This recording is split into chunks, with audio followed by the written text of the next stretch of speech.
Et pour clore ce numéro de défense, on revient sur la reconnaissance cette semaine en Israël des blessés de guerre et des victimes du terrorisme. Gilad Mezamer, bonjour, merci d'être avec nous. Vous avez sans doute été l'un des blessés les plus graves de l'intifada des couteaux. C'était en 2015, vous avez été blessé le 25 octobre 2015 à proximité à l'entrée de Hébron. Un terroriste vous a tranché la carotide, mais la rapidité d'action des secouristes va vous sauver. D'ailleurs, j'aimerais vous montrer cet homme. Est-ce que vous le reconnaissez?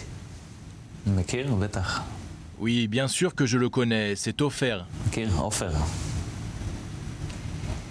J'ai interviewé Ofer Ohana, qui vous a sauvé la vie. D'ailleurs, est-ce que vous pouvez expliquer pourquoi il vous a sauvé la vie? Quand j'ai été blessé, Ofer est arrivé parmi les premiers pour m'évacuer vers l'hôpital et à partir du moment où il est arrivé jusqu'à l'entrée en salle d'opération, il m'a appuyé là, où j'ai été poignardé. Et a en fait arrêté, freiné les saignements, jusqu'à ce qu'on arrive à l'hôpital. Il n'a pas cessé d'appuyer pendant une quarantaine de minutes. Et vous dites, et vous m'avez dit en préparant cette émission, que depuis, les secouristes ont appris de ce traitement-là. Je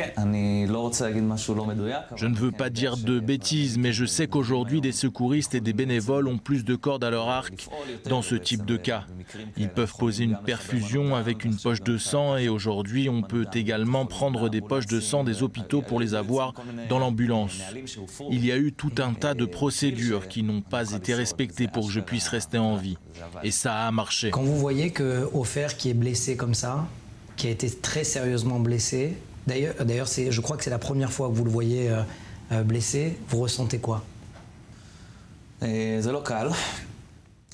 dur à voir. Je veux aussi aller lui rendre visite. Je n'en ai pas encore eu l'occasion, mais je le ferai dès que cela sera possible.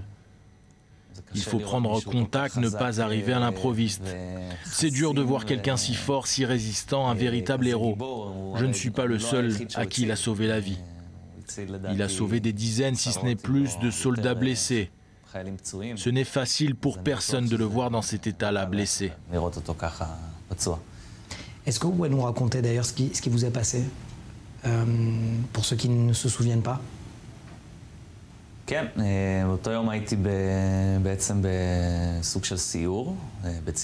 Oui, ce jour-là, je patrouillais sur l'axe 60 à Kiryat Arba et Hébron. Et nous sommes arrivés à un poste de garde où il y avait des combattants chargés de surveiller cet axe.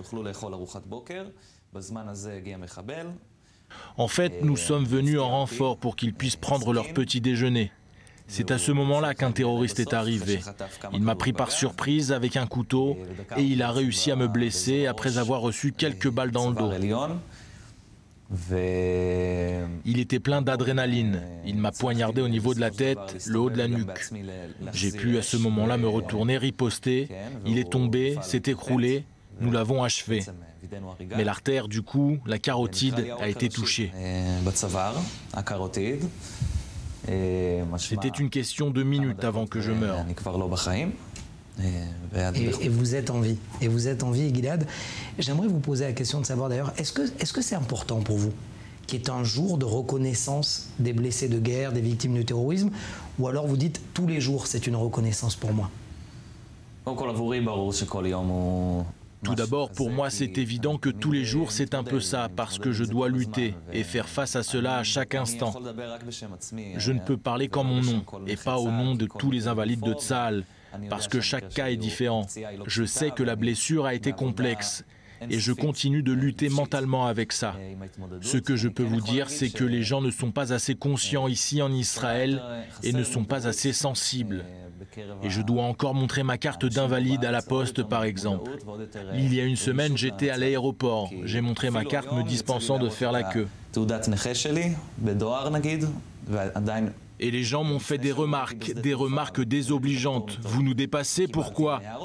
Et j'ai montré ma carte d'invalide, invalide de Tsahal. Le public n'est donc pas toujours assez sensibilisé à cela, à mon sens. À ce sujet, en parlant hors antenne, vous m'avez dit que une attaque ne sort jamais de l'esprit. C'est-à-dire que même 7 ans après, il y a des push alertes sur telle ou telle attaque, et ça vous crispe. Oui, je ne suis pas serein. La situation ne s'améliore pas forcément. Il y a des vagues d'attentats, des vagues de violence. Et maintenant, c'est une violence généralisée entre les Juifs eux-mêmes, entre les Arabes eux-mêmes, et c'est problématique.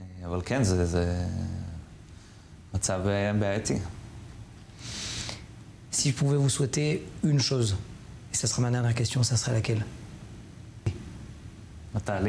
De votre part, le calme, la tranquillité d'esprit.